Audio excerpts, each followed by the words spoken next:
Alors, bienvenue dans notre premier podcast, à l'écoute d'Evexia, donc à l'écoute du bien-être et des collaborateurs et la qualité de vie au travail. Aujourd'hui, nous recevons Thibaut Cachot pour ce premier podcast. Comment Oui. tu vas, Thibaut? Bon, écoute, ça va très bien. Le premier jour de soleil, je le passe Ouais. avec vous, c'est magnifique. Bah oui, c'est exceptionnel. Merci beaucoup d'être présent pour ce premier podcast-là. Donc, du coup, ça va se répartir plutôt en 3 temps. On va se présenter, l'un à l'autre. Tu vas m'expliquer ce que tu fais, ton entreprise et comment tu mets en place, la qualité de vie au travail pour tes collaborateurs, tes Mhm. salariés. Et puis ensuite, on échangera, sur les nouvelles tendances, dans le recrutement aujourd'hui et ce que ça évoque pour toi, la marque employeur. Est-ce que ça te va? C'est copieux comme menu, mais on va y aller. On va prendre le temps Bon, de le faire tout ça. bon, bah, super. Et bah, du coup, je te laisse la parole. Présente-toi à nous. Qu'est-ce que tu fais dans la vie? Depuis combien de temps? C'est à toi. Eh ben, écoute, ça fait 11 ans que je travaille dans le domaine de la personnalisation sur textiles et objets. D'accord. Du coup, c'est un secteur dans lequel je suis rentré par hasard, mais vraiment par hasard. À la Mhm. base, j'ai fait des études d'histoire. D'accord. Donc, j'ai un bac+5 en histoire contemporaine, donc strictement rien à voir. Mhm. Et du coup, par hasard, j'ai rencontré deux petits papis que je salue toujours et que j'adore, qui Mhm. m'ont appris ce métier tout autant par hasard.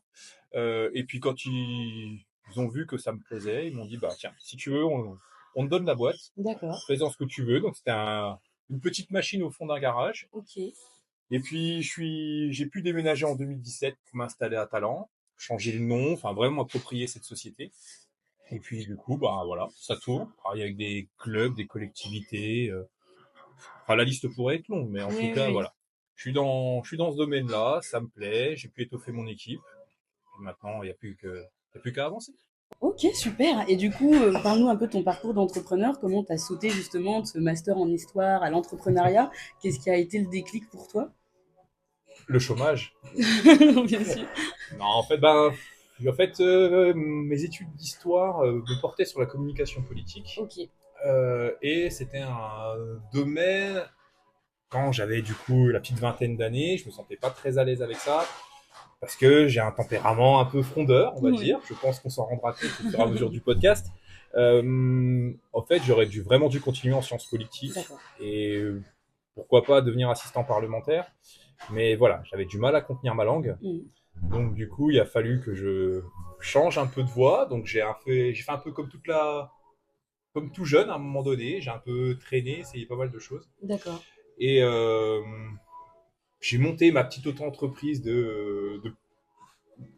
d'aide à tout faire à domicile. Ouais. Donc j'allais tailler la pelouse des voisins, j'allais réparer leurs ordinateurs. Et c'est qu'en réparant l'ordinateur de cette petite entreprise avec mes papis que du coup je les ai rencontrés et puis que tout s'est enchaîné. Donc tout n'est que hasard. D'accord. Tout n'a été que hasard et très belles rencontres. Mais je ne me destinais pas du tout à être entrepreneur, tout comme avoir un métier manuel. À chaque fois que j'en reparle à mes parents, ils rigolent.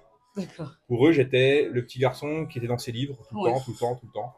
Et donc, du coup, travailler de mes mains, vivre de mes mains, c'est personne dans mon enfance pourra dire qu'il s'y attendait. C'est D'accord. impossible. Donc c'est oui, oui, comme tu dis, c'est le pur hasard.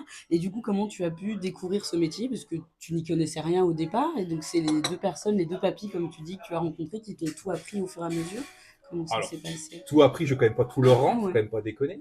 Non, alors c'est deux papis qui, dixit eux-mêmes, disaient toujours que ils étaient là pour éviter de rester avec leur bonne femme, D'accord. qu'ils adoraient, ils étaient long Oui. mariage et tout, donc bon, c'était pour la plaisanterie. Mhm. Mais voilà, ils voulaient pas devenir de simples retraités, donc ils Oui. continuaient à s'occuper. Et ils y connaissaient un tout petit peu, vraiment Mhm. les bases. Donc je suis arrivé, j'ai vite. Leurs bases, elles sont en une semaine, je les avais dans la tête. D'accord, C'était ok. vraiment des toutes petites bases. Et après, derrière, voilà, j'ai été curieux. J'ai continué ce que je faisais avant quand j'étais en histoire, c'est-à-dire j'ai Ouais. ouvert des livres.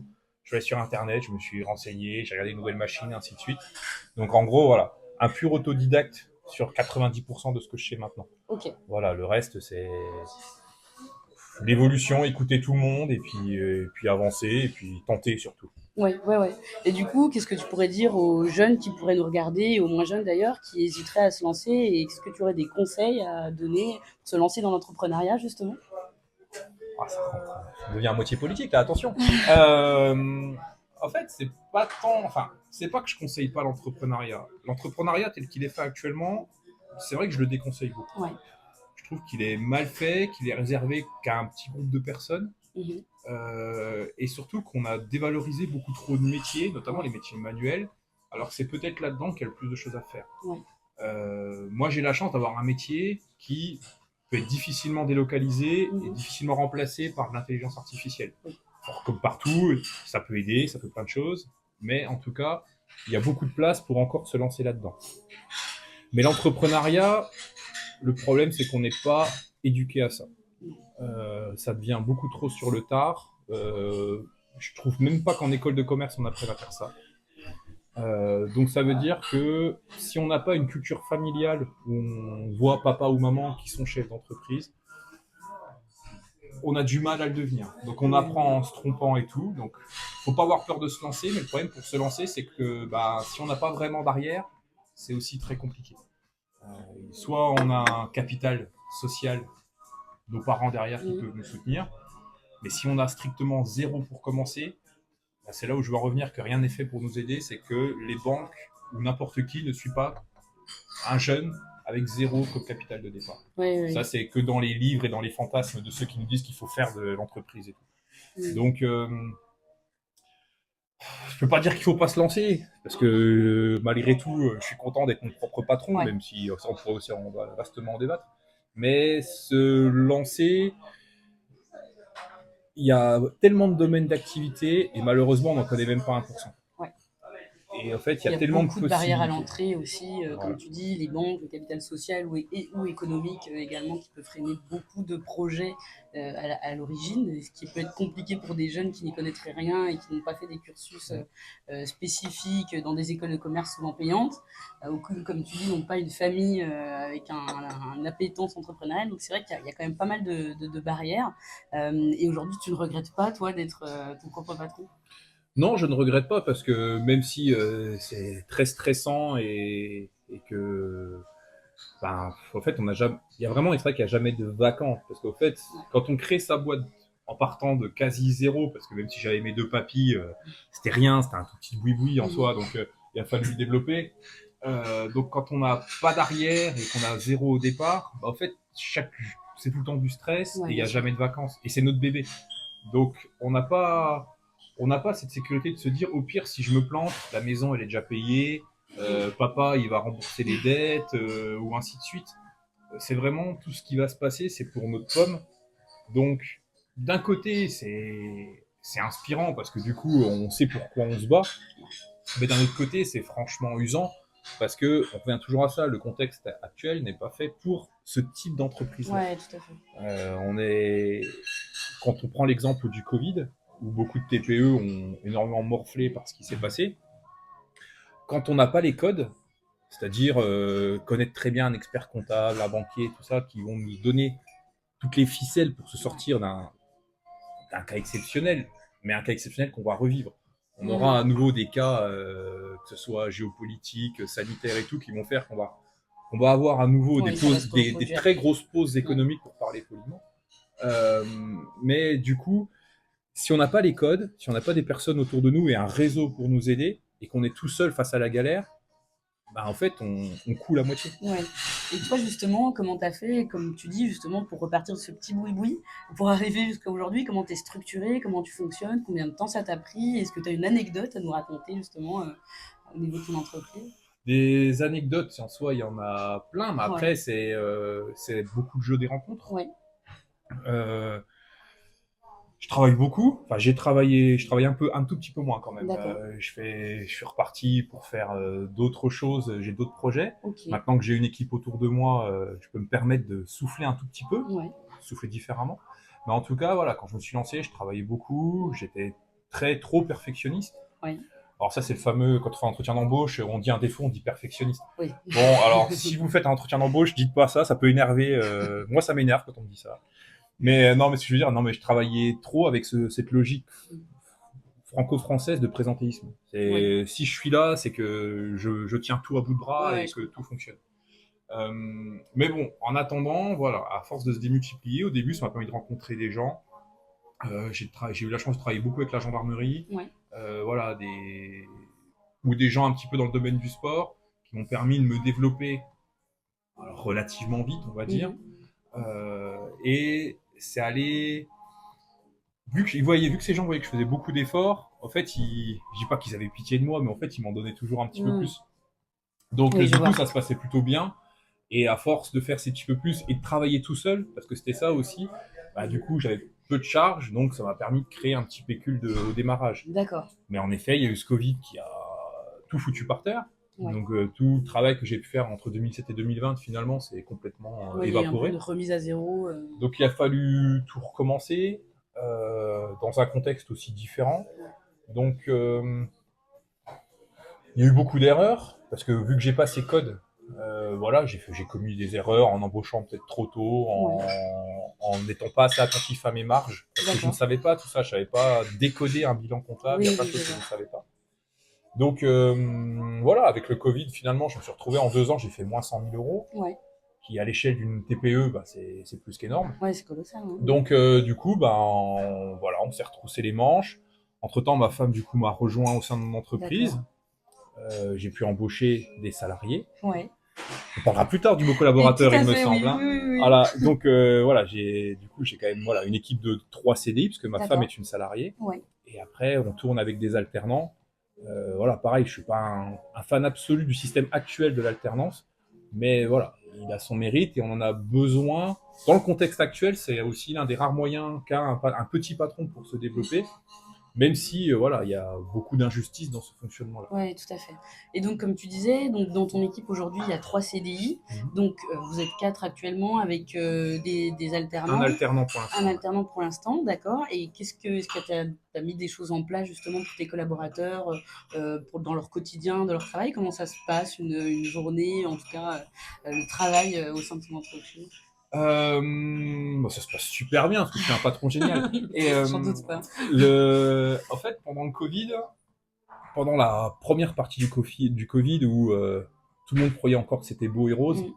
parce qu'on était soit à la maison, puis après les mois qui ont suivi, il y avait un petit côté un peu parenthèse, Vacances, ouais, ouais. parenthèse enchantée. Ouais, ouais, ouais. Même si moi, dans mon secteur d'activité, où j'étais énormément dans l'événementiel et le sport à ce moment-là, Mhm. enfin, le chiffre d'affaires était ridicule, Oui, il se enfin, passait plus faisait peur. rien. Mais on Oui, avait bien sûr. l'impression que tout allait bien se passer. Oui. Je sais Mm. pas pourquoi.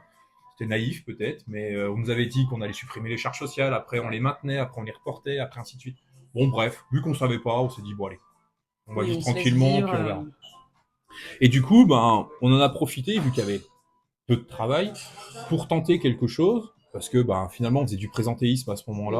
Alors, l'atelier était nickel, hein, rangé, balayé, nickel, mais au bout d'un moment, ben, tout est rangé, balayé, il n'y a plus rien à faire. Qu'est-ce qu'on fait? Et j'ai dit, bah, au lieu de venir pour le fun, j'ai dit, bah, on va faire la semaine de 4 jours, D'accord. 32 heures, je touche pas au salaire. D'accord. Euh, on va dire que c'était une opportunité par rapport à ce qui se passait.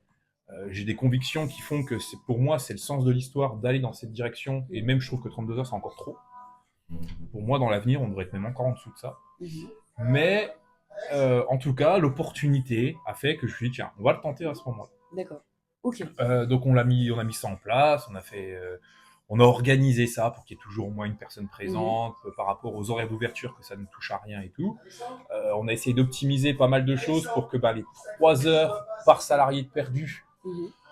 bah, par des outils autres, bah, finalement on les compense. D'accord. Donc on a trouvé plein de petites astuces et tout. Alors Ok. c'était beaucoup du système D finalement. D'accord, ouais, ouais, ouais. Mais finalement, ça nous a permis à tous d'optimiser notre temps de travail. Donc ça, c'était super intéressant. Ouais, Après, j'ai maintenu les 32 heures assez longtemps. d'accord. Et puis, il y a un jour que j'ai dû lâcher. J'ai dû lâcher les 32 heures et revenir à 35 heures sur 4 jours. Par contre, D'accord. je Toujours lâcherai les 4 jamais. jours. Parce que, en fait, j'ai un travail d'atelier. Mhm. C'est ça, en fait, c'est ça la problématique. Je serais une activité de service. Ouais.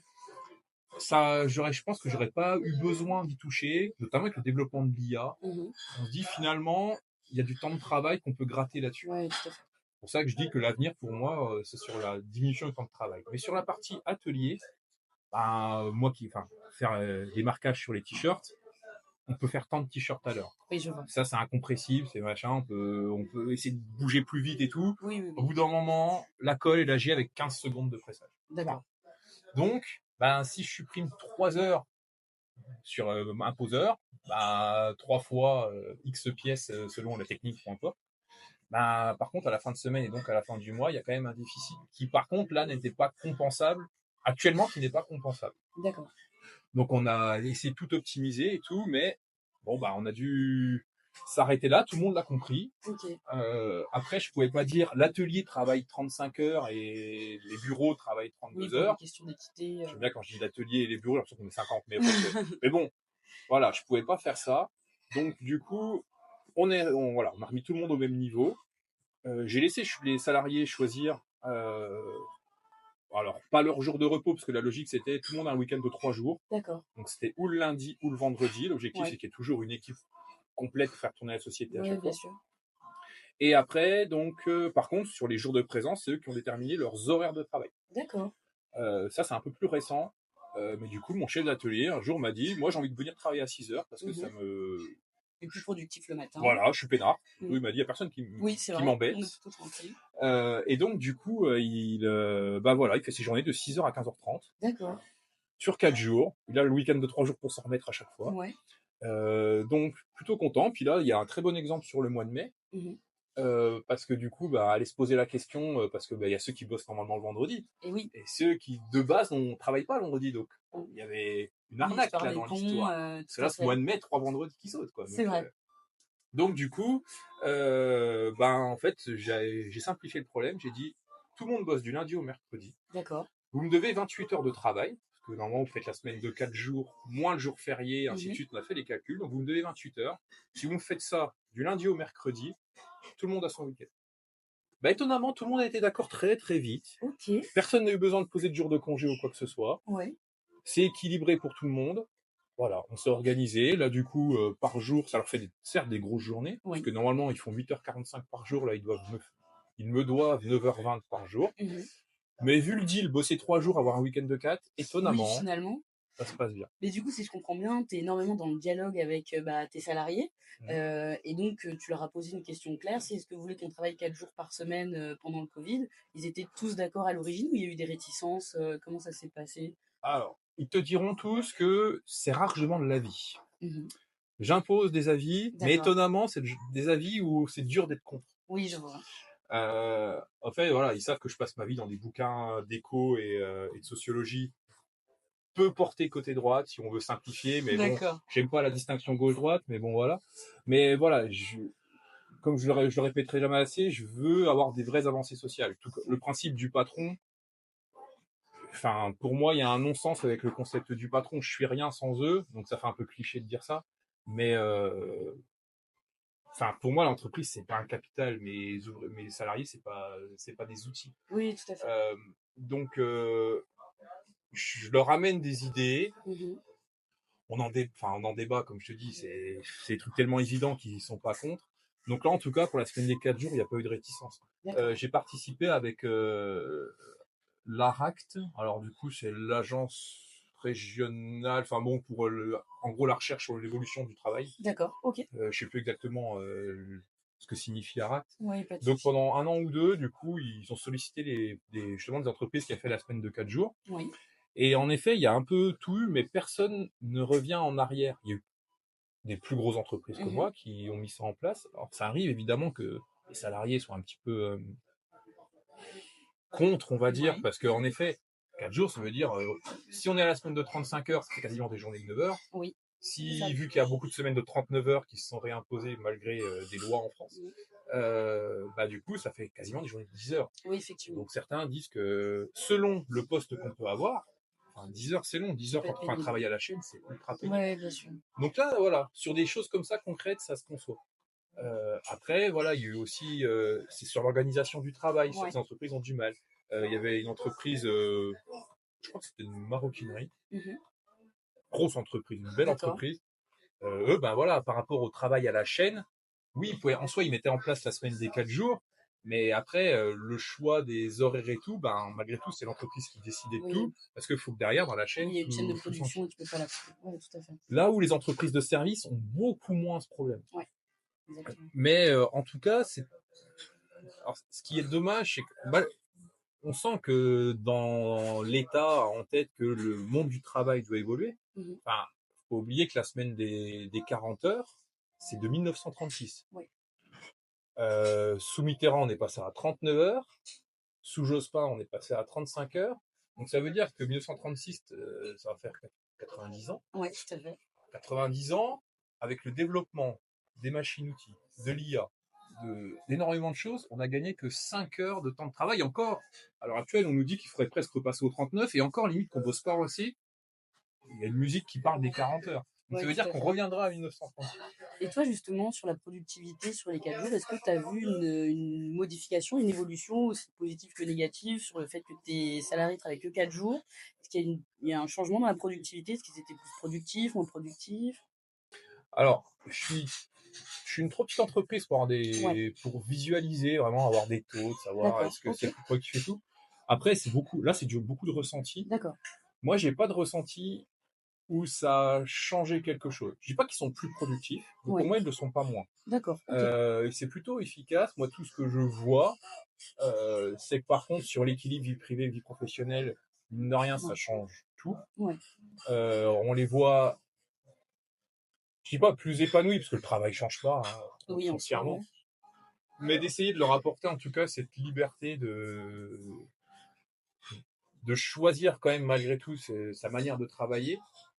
Ben on sent je dis pas qu'ils ont plus envie de travailler, mais malgré tout, il y a un petit truc en plus d'accord. qui fait que quand il faut faire un effort supplémentaire, C'est tout de euh, suite mieux amené, enfin, exactement. il y a moins de... Parce que maintenant, on est tous des collaborateurs dans des entreprises à mission qui portent un beau projet avec tellement de belles valeurs. T'as vu cette phrase-là? Elle veut rien dire. Tu peux inverser les mots, ça veut toujours rien dire. Par rapport à la vision du monde, j'adorerais avoir une entreprise horizontale. J'essaye de réfléchir à des solutions pour y arriver dans le futur. C'est compliqué, hein, puisqu'on est limité par les quand dira-t-on. On était tous dans la rue. Je pense que j'étais le seul petit patron à défiler dans la rue. D'accord, ok. Enfin, j'en sais rien, je connais pas tout le monde dans la rue, mais euh, et ça me faisait rire parce que les slogans des syndicats, c'était salaud de patron, Bah oui, c'est ça. évidemment. Tous ces métiers qui servent à quelque chose, regardez comment on les a déjà oubliés. C'est vrai. Pendant le Covid, c'est tous des dieux, et maintenant, il n'y a plus rien. On est bien content de les trouver. Mm. Après, tout ce qui est pénible, mais qu'on peut se débarrasser, c'est-à-dire envoyer ça dans les pays de l'Est, en Ouais. Chine et tout, on le fait. Finalement, il y a des gens qui le font et qui souffrent de faire ce travail que personne Ouais, ne veut tout à faire. fait.